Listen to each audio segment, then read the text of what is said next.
There's a small area of woods next to my grandmother's house on the edge of our town. It's not very big, only 10 square acres, so you wouldn't think it possible to become lost in them. And you would be right. Except... On April 6th, 1992, 9-year-old Evelyn Burrows went outside of the only elementary school in our town with all of the other children for afternoon recess. When they were called back to their classes 45 minutes later, Evelyn was no longer with them. When questioned on where she had gone, none of the other children could recall seeing her after being released from the cafeteria. This wasn't unusual considering the girl's lack of friends and her refusal to participate in games with the other children. What was unusual was the lack of any evidence as to her disappearance. A police inspection of the fencing surrounding the school showed no evidence of tampering or disrepair that would allow her to leave the grounds unnoticed. While technically possible that she could have climbed the fencing, it would have been considered unlikely with 4 adults watching the grounds for just such a thing to happen. Her parents were interviewed by the local newspaper after the initial investigation turned up no results, and a larger county-wide manhunt began. It was about what you would expect, a plea for help from loving parents for their daughter to be returned to them. The reporter who interviewed them found the act a little too convincing, considering the information he had already gotten from Evelyn's school about her behavioral problems and difficulties communicating her wants and needs.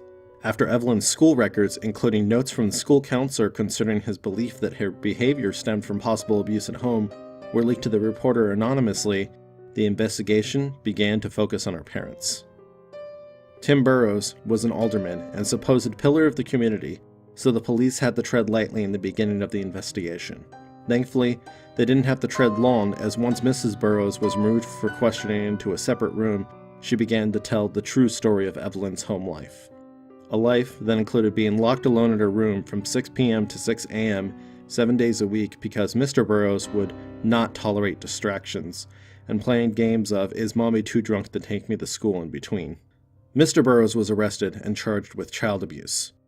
While the reporter noted in his story that the police did consider him a person of interest in his daughter's disappearance, there was no evidence to suggest he was involved in any capacity, as he was at a meeting in City Hall on the day and time in question.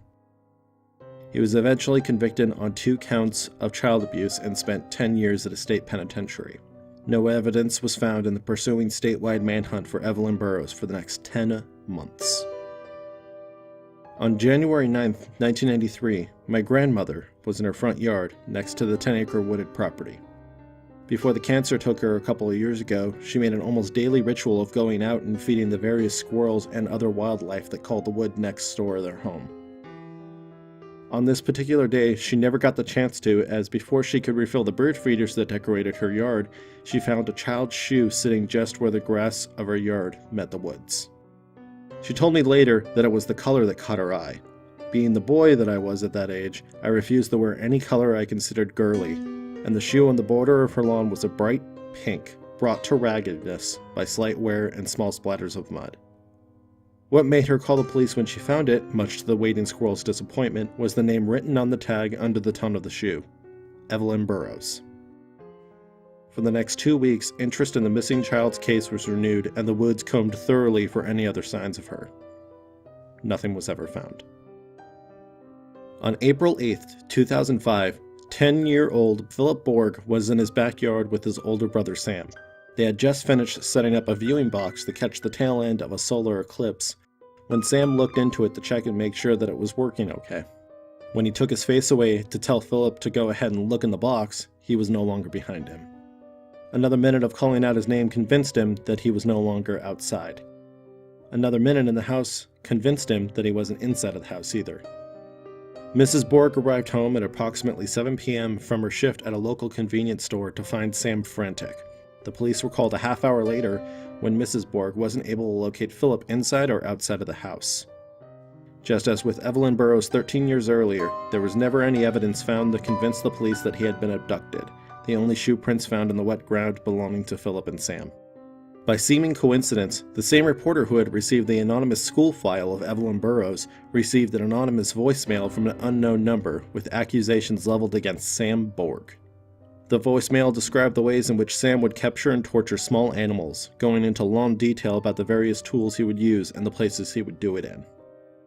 The reporter in question didn't take this voicemail seriously until the end of the message, when it mentioned a section of the school counselor's report for Evelyn Burrows that was never released to the public.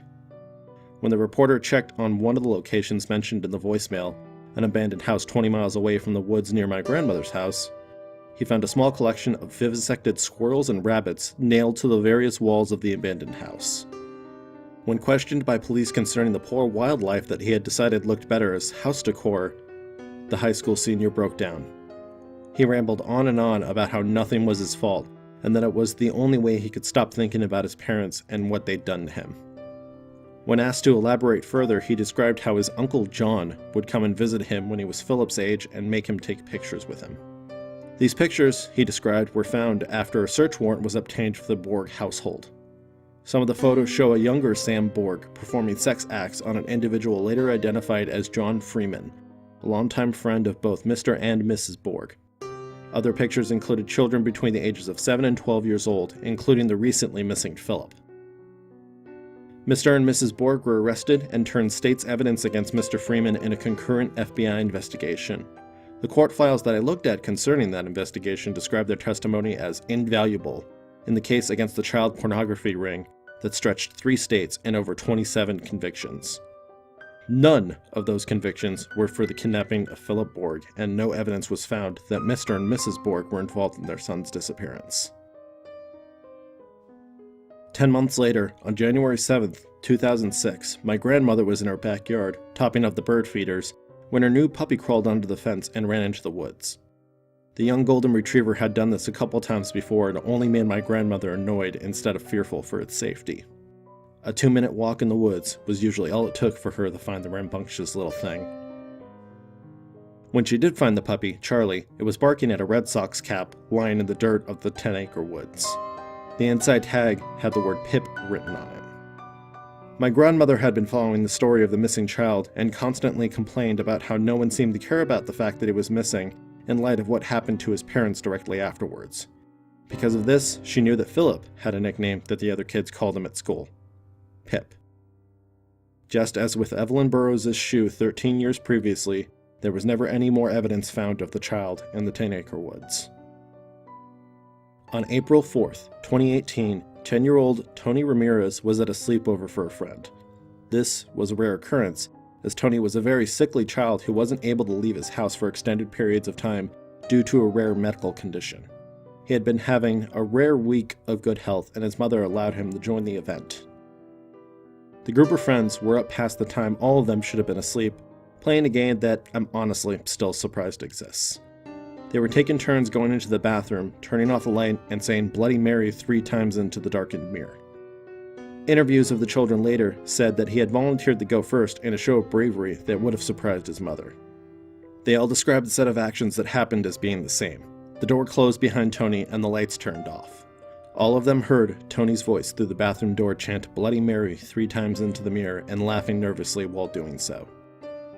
All of the children laughed as well when they heard the fearful tone of his voice that belied his earlier bravery.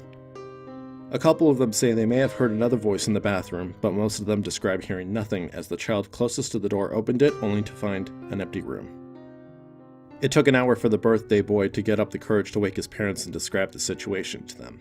After the parents realized the full grasp of the situation, they contacted police at approximately 1:37 a.m., with the dispatch car arriving at 1:52 a.m. Mrs. Ramirez was contacted at 2:07 a.m. when her son wasn't located inside of the house. The next 2 days, the whole town was littered with missing signs for the child put up on every street lamp and storefront by a frantic Mrs. Ramirez. The story about the child led with a plea by her for his immediate return, as he wouldn't last long without taking a daily dose of his medication. The package did not go to the reporter who had written about the previous 2 cases. It went to the reporter who had taken his spot as the lead investigator for the paper, the previous reporter having died of a heart attack 2 years earlier.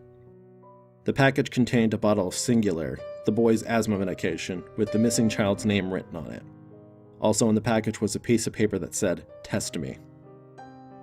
This reporter had gotten up in the paper under the wing of the previous reporter and had been told of the previous package and voicemail oddities that had broken the 2 biggest stories of his career. The reporter knew the importance of the label-less package immediately and gave the cops the pills to test. It turns out the pills weren't asthma medication. It was a drug commonly given to children in order to treat leukemia. The only person capable of having those pills was Mrs. Ramirez herself, as she worked at the State Children's Hospital. A psychiatric analysis done for her trial described her condition as Munchausen syndrome by proxy, a condition characterized by a caregiver faking an illness for a child under their care in order to gain sympathy or attention. It's not uncommon for the child to die during this. Just like Evelyn and Philip, there was never any connection found between the disappearance of Tony Ramirez and the ensuing case against his mother for child abuse. It's January 6th, 2019, as I write this. I've gotten into the habit of loading the bird feeders every morning, like my grandmother did before. Charlie is still here, and one of these mornings I'm going to go outside and he'll find something on the edge of the woods. Maybe a stuffed bear, maybe a shirt. What it is doesn't really matter, as I already know who it's going to belong to.